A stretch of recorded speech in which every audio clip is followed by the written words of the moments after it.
Hello, everyone, and welcome to the concession stand here on the KB Radio Network. I am your host, Kevin Reed, and this is the review of the first two episodes of Daredevil Born Again, this latest addition into the Marvel Cinematic Universe. This is the 13th television show to drop on Disney Plus, coming from Marvel Studios under its Marvel Television banner, and it shares continuity with the films in the franchise. So this is officially a part of the MCU, unlike when it was over on Netflix from 2015 to 2018. It was, but it wasn't. It was they hinted to a lot of things that happened in the MCU, but never directly connected to it. But this go around, we are definitely in the MCU. This show we have returning from that Netflix series as Matt Murdock, Daredevil himself, Charlie Cox. We have Vincent D'Onofrio, Deborah Ann Wall, Eldon Henson, and many others. This show picks up basically right after the Netflix show. And I give a shout out to the showrunners and writers of this show, to whereas it picks up after that series, but still feels brand new and fresh in the MCU over on Disney Plus. I thought that was cool. It just felt like we was back on that train again.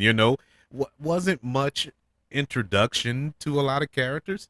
Um, Hopefully you've seen the Daredevil show on Netflix and know a little bit about the character. But at the same time, if this is your first foray into the Daredevil universe, you can ride along with it. It really did a good job of that. I really enjoyed these first two episodes. I thought they were uh like I said, a continuation of the show that we have grown in love from 10 years ago. It is hard to believe 10 years since that show first premiered on Netflix, and it still has that same vibe. It was that fear of it coming over to Disney Plus, it being Disneyfied, and Marvel Studios wouldn't allow it to go there, but it went there. This show is bloody, is violent, it has the language, all of that. It's real, it's gritty, and I appreciate it for that. This is a comic book character for me personally that I have grown to love over time. And that love started years ago, when I really started to dive into Daredevil and his story and what he was all about. Because at first I was like, a blind superhero, I'm really not getting on board with that. And it took me a while to really get on board with it. And when I did, I loved it. And if anybody knows me, I am a huge Batman fan, and over at DC, of course. But I'm a huge Batman fan. My favorite comic book character, superhero of all time. And if we are going to compare superheroes, crossover wise, DC to Marvel, the closest thing I have would be Daredevil. Now, Matt Murdock is not a millionaire. He's not a billionaire. He doesn't have the gadgets. He does, the Batmobiles and all this other good stuff. It wasn't that. It was it's his intelligence, it's his fighting style, everything about him, and he's raw, he's real, and he's a normal human being. Now his superpowers, and I put that in heavy quotation, superpowers, is due to the fact that he was blinded as a child, and his other four senses are amplified. So he has super hearing, and he can tell if somebody is lying by their heartbeat, the rhythm of their heartbeat changing, because he can hear it. Things like that. I love that about the character. But besides all that, he's a normal person. He's not bulletproof. He's not invulnerable. He can't fly. He doesn't regenerate. He's a normal person. And that's what I love about Batman. Batman is a normal person. But back to this character, I know y'all, I know y'all clicked on this episode just to hear me rant about comparisons between Daredevil and Batman. But I just wanted to throw that out there why I love this character so much. But when we got the movie with Ben Affleck in the early 2000s, I thought it was all right. As time has gone on, not so much. The show, when it premiered on Netflix, I absolutely loved it because it was so different and so original from what we have grown accustomed to around that time. And even still now, to this day, we don't get these dark, gritty comic book properties done justice. Man, this show really did not disappoint in that aspect. If you're looking for Guardians of the Galaxy, uh, Avengers, bubbly, happy, jokey comic book property, this isn't your show. I'm gonna say this isn't your show. But if you're a grounded superhero lover, this is for you. If you are into procedurals like the Law and Orders of the world and stuff like that, this is the show for you. I just love the story behind it. I know what the big complaint will probably be for a lot of people who watch these first two episodes. There's no Daredevil. We get Daredevil in the first, 5 minutes of the first episode, and we don't see Daredevil no more for the rest of that episode and in episode 2 as well. But I didn't care because I was into the story. The story is what drove it. But I know a lot of people want to see Matt Murdock in his suit hopping on rooftops and fighting criminals every single episode. We don't need that. And that gets boring real quick when you really sit down and think about it. I want to see, why is he fighting, and it's shown in episode 2, and if you watched episode 1, you see why we haven't gotten him. And it's going to make you appreciate it when he does put on the suit later on this season, whether it's next episode or a couple of episodes down the line, because it's earned. And so I'm really loving this journey that we're going on here. Spoilers. If you have not seen the first 2 episodes, I'm going to talk about it. The big opening, I guess you could say, the big like shock of this series. Froggy died. Froggy, man. I mean, it was a big, well, I should have known. I should have known because they made a big deal with the fact that they have brought back Froggy and Paige from the Netflix show, Deborah Ann Wall and Aiden Henson, and the only one you heard about was Deborah. She was the only one they really interviewed, but they never really talked about Aiden. And so I should have known that he wasn't going to be on this show very long. And boy, he was not. It was basically a cameo. The first 5 minutes of this show, he was taken out, and it was kind of like, oh man, and it was heartbreaking. It really was heartbreaking. Kudos to the performances of Charlie Cox in that scene, Deborah Ann Wall in that scene. It was impactful. I felt it. It was very well done. It was good to see that opening fight sequence between Daredevil and Bullseye. It was brutal.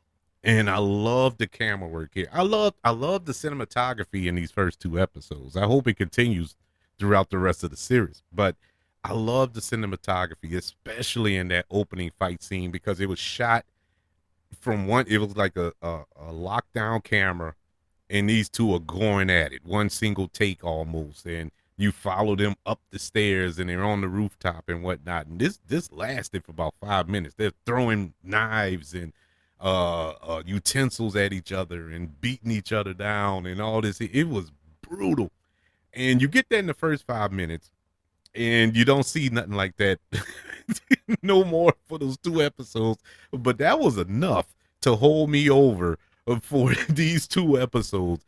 That was a fight of fights. And I'm so glad that, once again, spoilers, that it appeared that Daredevil killed Bullseye after Bullseye had killed Froggy, but he survived. So that story can still continue. We can still see more Bullseye later on down the line. I'm hoping so because I can't think of the actor who portrays him on the show, but I love his portrayal from the Netflix series. I think it was the last season, the third season over there when they focused on Bullseye. I loved it. I absolutely loved it. Wilson Fisk. Wilson Fisk, aka Kingpin, portrayed by Vincent D'Onofrio. Man, this dude was born to play this dude.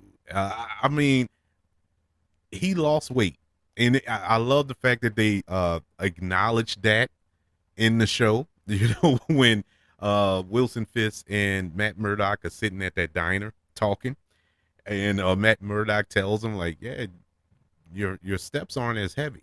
You know, I could tell you lost weight, but you gained muscle. You know, so because the first time you see Vincent on screen, he's like, man, he's not as big. Now he wasn't big as Kingpin is depicted in the comics. He never was that big. You know, I don't think they can ever get an actor unless they put him in a suit, you know, a fat suit. But he wasn't humongous on the Netflix series, but he's even smaller now, but still a big guy. You know, he's still a towering, intimidating figure. The way he, you know, holds himself, and that's Vincent doing his thing. Vincent is one of the most slept on actors in Hollywood, and this been for years. I would say for about 40 years, this dude has been doing God's work on the big screen and on the small screen. I absolutely love Vincent D'Onofrio in everything that he does, and his portrayal of Wilson Fisk is just astonishing. It is beautiful how he can hold on to this character after all these years, keep that same energy, and still have that intimidating presence. This dude did such a good job for these first two episodes until the second episode when you really, you know for certain that he's up to some nefarious stuff. Of course, it's Kingpin. You knew he's up to something. But it was moments in there, once again, just me, and I'm gullible, so maybe that's why, but there was moments in there where I was like, maybe he turned the corner. you know, because he was so convincing in his performance. But it all came tumbling down as the two episodes went along. But loved his portrayal as this character. This story, this case, I should say, that Matt Murdock is on with this new client. It appears that this is going to be the storyline, the through line throughout this first season here, and I'm cool with it. It involves the White Tiger. If you don't know anything about the White Tiger, I implore you to look him up. The character from Marvel Comics, really cool character. Glad that they included him here in this show.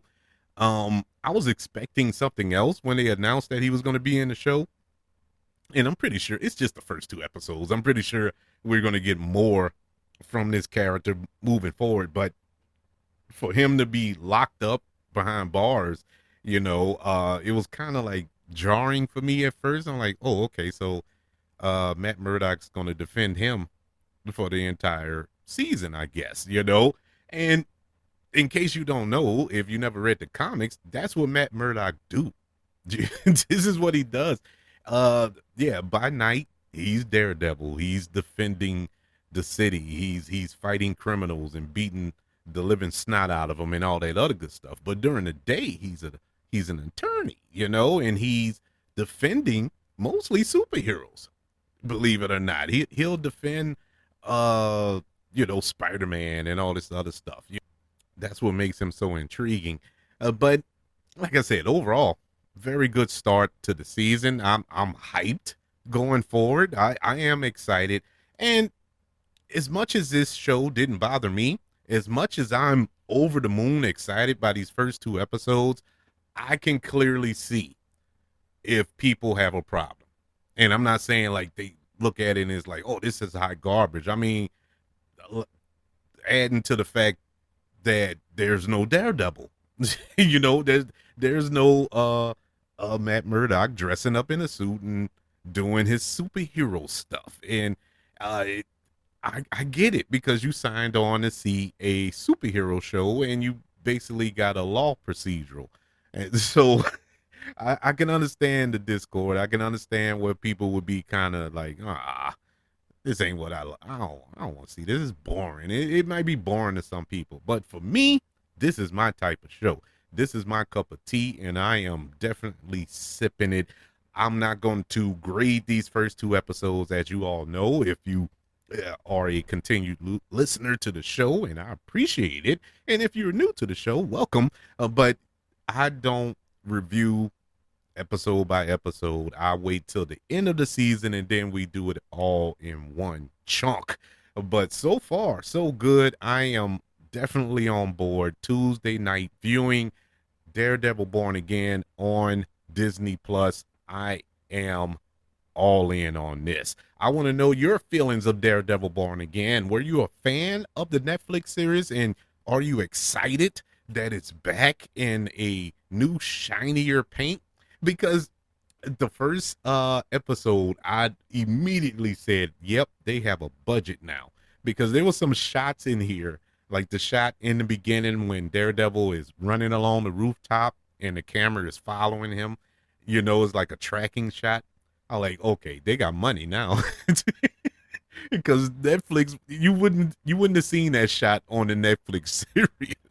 But regardless of that, I still enjoyed it. But I want to know your thoughts. Did you like it? Did you not like it? Or are you waiting to see the season as a whole before you make a judgment about it? And once again, I understand that as well. Let me know by email. Email the show, kbradiopodcast@gmail.com. You can also search for the show on all social media platforms. Just search for the KB Radio Network. Also, don't forget about YouTube. Subscribe to the KB Radio Network channel and like this video if you don't mind. Also, don't forget about the 5 stars, the reviews, and sharing this show if you're listening on Apple Podcasts, Spotify, iHeartRadio, wherever you are currently listening to the concession stand here on the KB Radio Network. Everybody, thank you for joining me for these reviews of the first 2 episodes of Daredevil Born Again.